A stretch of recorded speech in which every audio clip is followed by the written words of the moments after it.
plants, etc. He expanded the race classes. So race really, just the word race, is now becoming on the scene. He expanded the race classification to 5 categories, and based on his observation from anatomical variations, skull sizes, hair, skin color. So he was one of the first guys to say, you know what, outside of your skin color, I'm going to look at your hair and your cranium skull. Okay. Now they really messed up when they did that, and was later on this month they put themselves in the fickle. Okay. Because when you start comparing skulls from over here to then over here, and they match, you stepped in the big pile of boom boom. All right.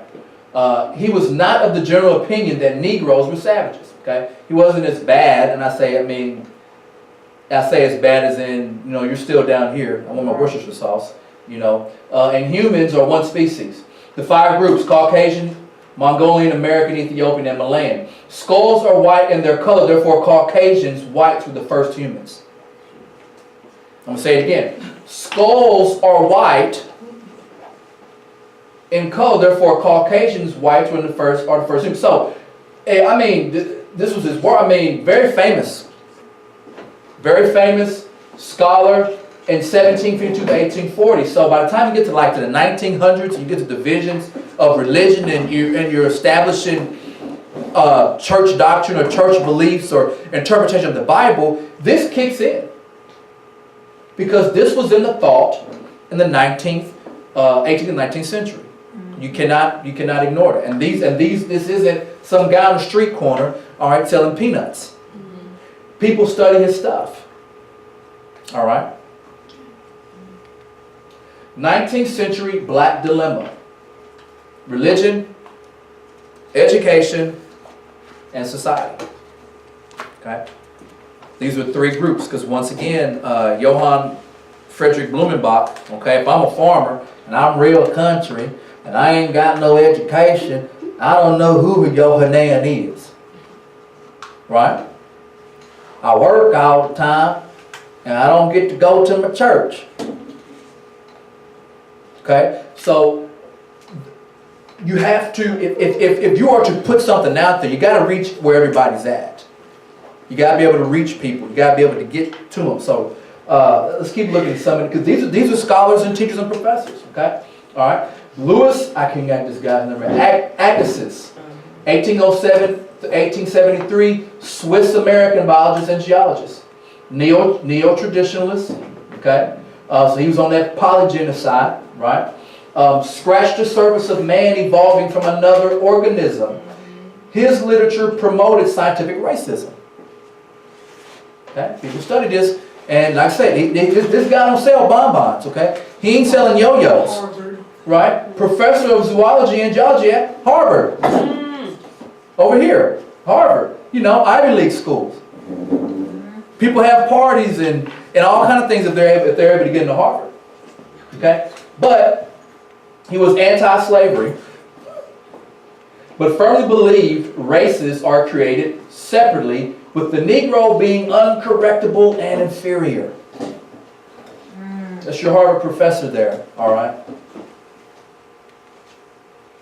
I don't have to go too deep. We know, everybody knows who Charles Darwin is. But if we're looking at the time and how the different thought, remember the conclusions or the thinking of blacks in the 18th, 19th century. Okay, so when he's born, what's still going on? Slavery still going on. Okay, an English naturalist, geologist, biologist known for his work on human evolution and science, which is still taught today. Okay. Author of the book, 1859, Origin of Species. But what they don't talk about is the full title. Look at this full title here. The full title, Origin of Species. By means of natural selection or the preservation of a favorite races in the struggle for life. That's the full title of his book. Okay. By means of natural selection or the preservation of favorite races. Who will be the favorite races? What's been ingrained in his head? What books has he been reading that's been going on for the past 100 years? So why would I think any different? Many atheists and non-believers still point to Darwin theory on mankind today. Arthur de Gobineau, 1816-1882, was not a scholar, but was a French aristocrat, okay, upper class, got a lot of cheese, come from money. All right, he was a novelist, he wrote, he was a diplomat, he traveled different countries, embraced scientific racism, and was an earlier writer about the pure Aryan stock. An earlier writer about the pure Aryan stock. So, once again, Blumenbach, hey, whites are first because the skull is white.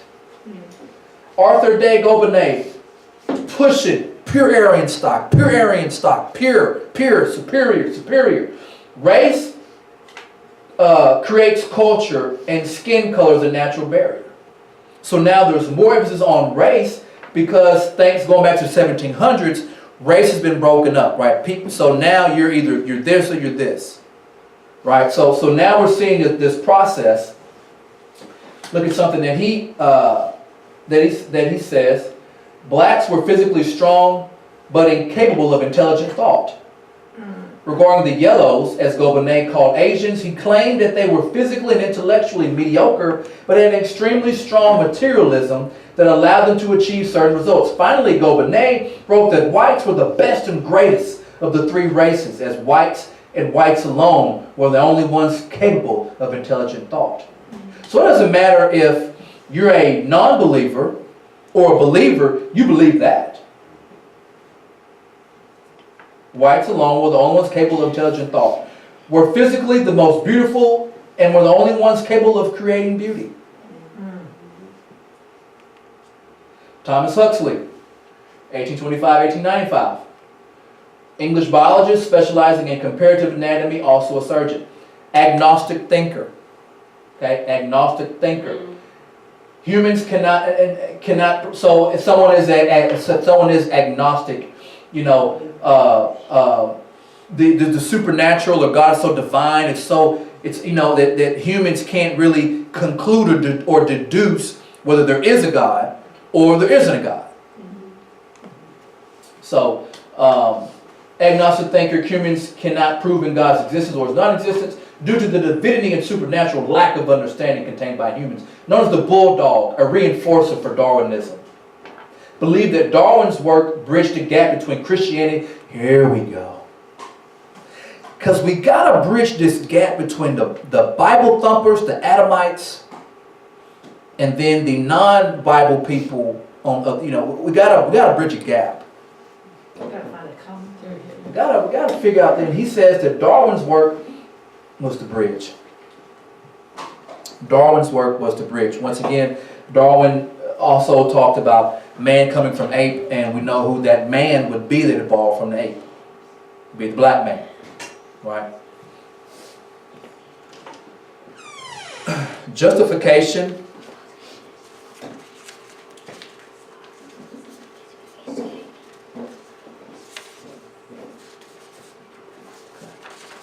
Justification and dehumanization. The religious side, okay? Established the mark of Cain on blacks.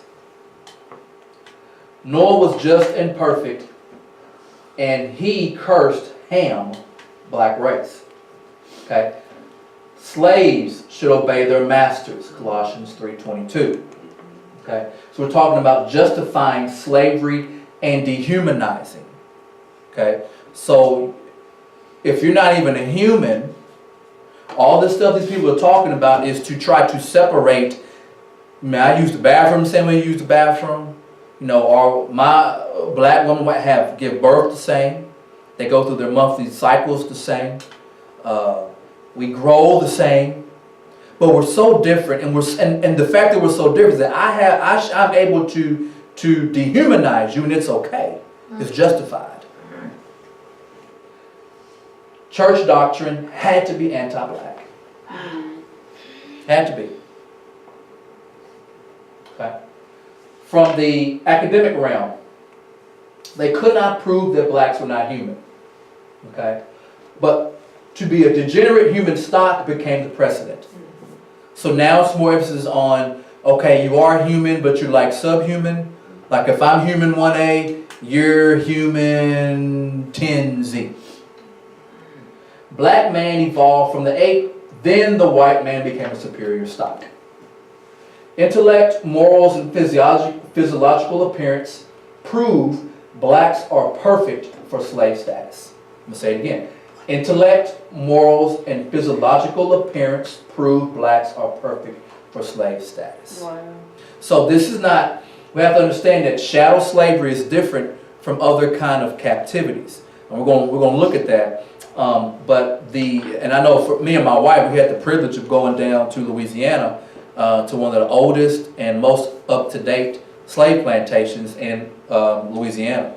And during harvest season, they went 12 hours. So there was work going on 24 hours. So you had one shift work from 6 to 6, and you had somebody else come in from 6 to 6. So at the nighttime was when they'd have the most deaths, because you're swinging the machete. You're swinging that machete, and it's nighttime, and they ain't got no street lights out there. And during those seasons of like getting the sugar and all that stuff, and in Louisiana, it was hot as fire when we went down to number 1. But to kind of walk through there to get a feel for it, that you come here, you ain't leaving here.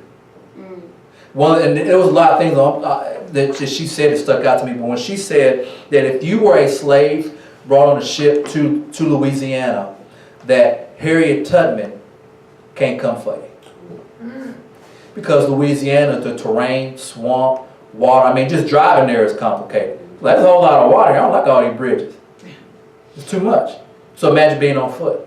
Wow. So if you were in Louisiana, you are born here, you live here, you're going to die here. There's no coming out here. So Moses couldn't save you. That's what Harriet Tubman was called, Moses. Moses is not going to come get you. But the work that was involved and how hot it was, and that people would literally work themselves to death. So I'm listening to the tour guide, who was amazing. They would literally pass out from exertion, and they would take their bodies, dump them off in the water, and come back and go back to work. So the physiological appearance. So we're going to look at some stuff here later a little bit, where we'll talk about the certain slaves from the Gold Coast. Their bodies, good bodies, great for labor, great for working. Okay, so even though I'm going to talk about skin, and we're going to look at some stuff here, make mockery of big lips and all this kind of stuff, I need it. I need your labor, because you can do what the Taino and the Arawaks couldn't do. You can work hard, efficient. So the physiological appearance. Remember, as we said earlier, there was Carl von Linnaeus. Remember that he was going to attach morals and intellect to what somebody looked like, right? So these proves that blacks are perfect for a slave status. So if you were born in 1800, you know there's slavery going on. You live by there's a plantation somewhere. So academia would educate the masses. If you go to school, this is what you're being taught. Academia would educate the masses with these theories. I messed that up. With these theories, literature, schools, and establishing a social stance. So this is my premise in our society, and it has to be that way because what was his timeline? This guy, 1825 to 1895. What happened in 1776? America declares itself a nation in 1776. Right, we're going to free ourselves from the British oppression. We're free. I'm a man. It's my right to do my own thing. But at the same time, you have slavery. Right. So America has painted itself as this Christian, moralistic, revolutionary, dream, think big, chase the stars, but you have slaves. See the oxymoron, and I mean see the problem with that. Okay. So I'm gonna read something here.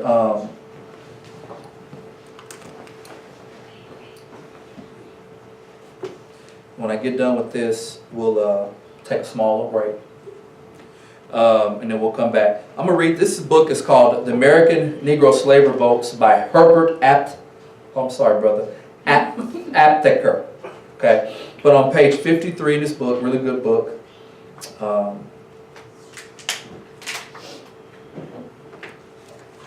Okay. We're talking about these classes and how to justify and so on and so forth. And that's what it says on page 53. A ruling class, often subjugated to periods of panic arising from doubt of its ability to maintain its power, may be expected to develop very complex and thorough systems of control. The American slaveocracy did develop numerous psychological, social, judicial, economic, and militaristic methods of suppression and oppression. Read it again. The American slaveocracy did develop numerous psychological, social, judicial, economic, and militaristic methods of suppression and oppression. One of the most basic devices of control was the fostering of a belief in the innate inferiority of the Negro people. Theologians assured all and sundry, including the slaves themselves, that the Negroes were accursed of God, either the descendants of Cain or else of the snake Nakash, who tempted Eve, who was really the Negro. So remember we talked about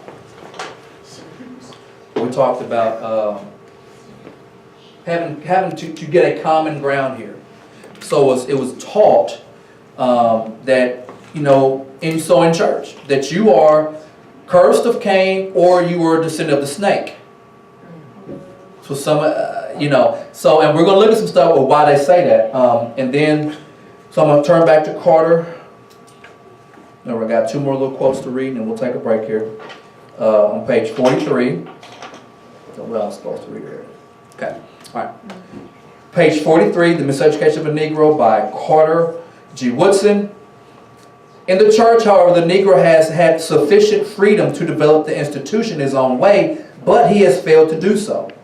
So in the church, however, the Negro has had sufficient freedom to develop this institution in his own way, but he has failed to do so. His religion is merely a loan from the whites who have enslaved and segregated the Negroes and the organization.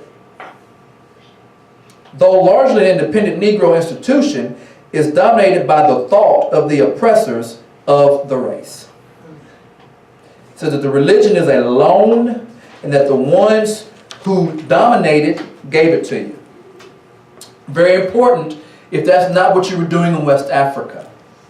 We ain't got there yet, but we going there. I'm going to read one more thing from Dr. Joy DeGroot, who does an outstanding job on page 20 and 21 of Post-Traumatic Slave Syndrome, page 20. Today, the concept race has gotten confused with variation of physical appearance and cultural expression. Right, so the stuff we're talking about, how they are forming this idea of race. The confusion has led in our inability to identify the simple beauty as evidenced by people proudly saying, I don't notice race. This is particularly unfortunate because we know that race, in the most way people have come to understand it, it is as valid as a notion as the earth being flat.